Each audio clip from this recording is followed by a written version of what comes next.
What's going on, everybody? Josh Callaway here with you, SI Sooners, alongside Ryan Chapman, John Hoover at Gaylor Family, Oakland Memorial Stadium. Just a little bit after Oklahoma got their season off to a 1-0 start, but not the way anybody thought. They beat Tulane 40-35. That's right, just a 5-point win for the Sooners. Really weird game. I think even the coaches, hearing them afterward, both Lincoln and Grinch didn't know really what to make of this game. We'll start at the beginning. Tulane gets two quick scores.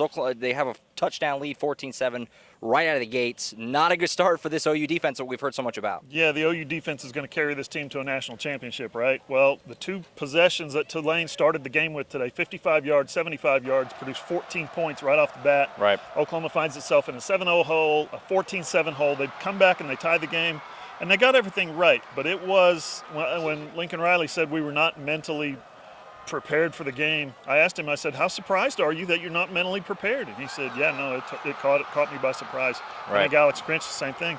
That start was not what we expected from this Oklahoma team. No, not at all. And that comes right on the heels of Spencer Rattler. His second throw was an interception, and we're all kind of sitting here. There was a weird vibe in this stadium with that start. But then they do turn it around. They obviously put up 37 in the first half. They had a big lead at halftime.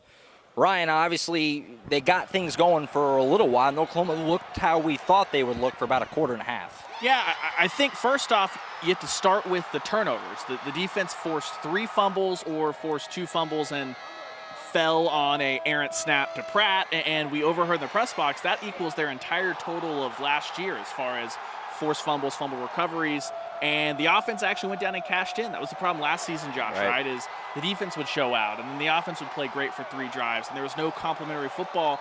You saw that in the second quarter on this field. So you thought, okay, slow start, emotional start from Tulane. Maybe that's just they came out, took the hit, ride the ship, and came into halftime, and guys, a completely different Oklahoma team came out in the second half. Yeah, Lincoln Riley said that he felt like the team just flat thought they had the game won at halftime, and that's why the Green Wave slowly just mounted their comeback, and before you know it, it's a 5-point game and they have the ball. That second half, Oklahoma got beat down. Tulane flat out took it to them the entire second half.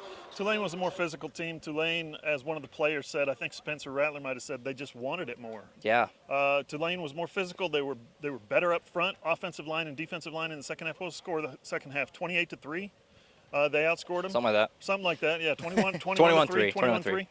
So this is a situation where Oklahoma comes out in the locker room in the third quarter, and they thought they had the game won. Oh, let's go score 37 more this half. Guys, it didn't happen. Offense went in the tank. Defense couldn't get anybody off the field. If not for Gabe Burkich in the first half, especially in his 51, 55, and 56-yard field goals, the 56-yarder at the end of the first half.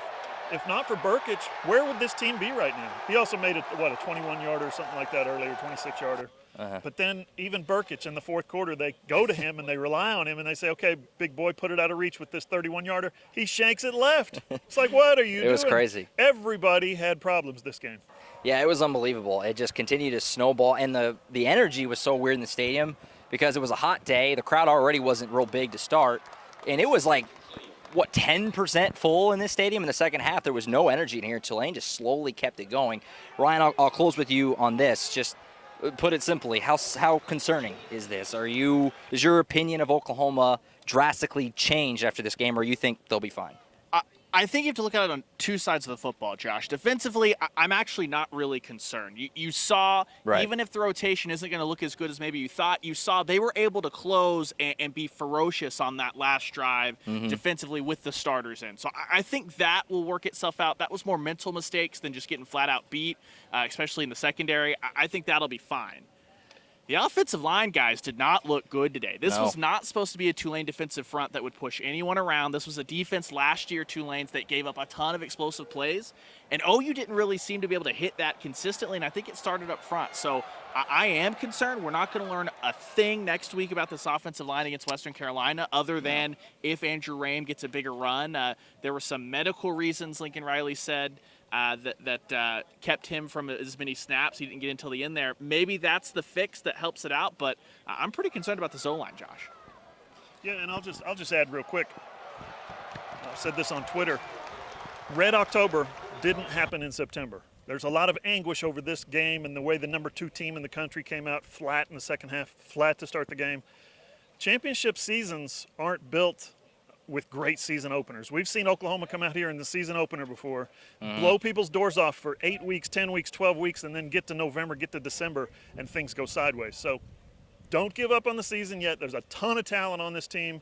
I think Oklahoma, and like Lincoln Riley said, he closed his press conference with, we're going to get this thing fixed. I think that's very possible. Absolutely. So it is just one game. Oklahoma is 1-0. It may not totally feel like it to the coach and players and the fans, but they are 1-0. That's one game in the books. We'll be back here next Saturday night for Western Carolina, the PPV game. Can't wait. Stripe the stadium, all that good stuff. So we'll keep up with you throughout the week, getting ready for that one and wrapping up this one. Tons of coverage on allsooners.com. Everything you could want from this Tulane game and preview of next week's game throughout the week ahead. So for Ryan Chapman and John Hoover, I'm Josh Callaway.